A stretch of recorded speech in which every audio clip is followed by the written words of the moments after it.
Hello guys, let's look at proofing techniques. Okay, so the term proofing in printing means to make sure that the work is accurate. So whichever work you're doing, whichever technique you're using to make sure that the work is accurate is what we call proofing technique or proofing, right? It should include checking, not only spelling. So of course, from here we know that spelling, when you're checking for spelling, punctuations and grammar, they are all proofing techniques.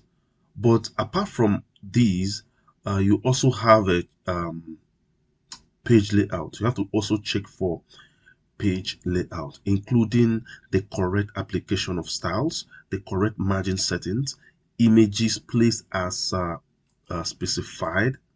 Okay, text wraps are specified, images not distorted. So ensure that images are not distorted, and objects fitting within the boundaries of page or column or slide. Objects not overlapping unless specified in a question. No list, bulleted or numbered list split over two columns, pages or slides. No tables, bulleted or numbered, split over two columns, pages or slides. No blank columns, pages or slides.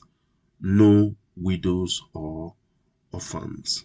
Okay, so all these are the techniques or are proofing techniques. These are methods that you use to ensure that your work is accurate. So in whenever you're working in Word document or PowerPoint or Excel or on the likes, ensure that you use the right proofing techniques to ensure accuracy of data and your work.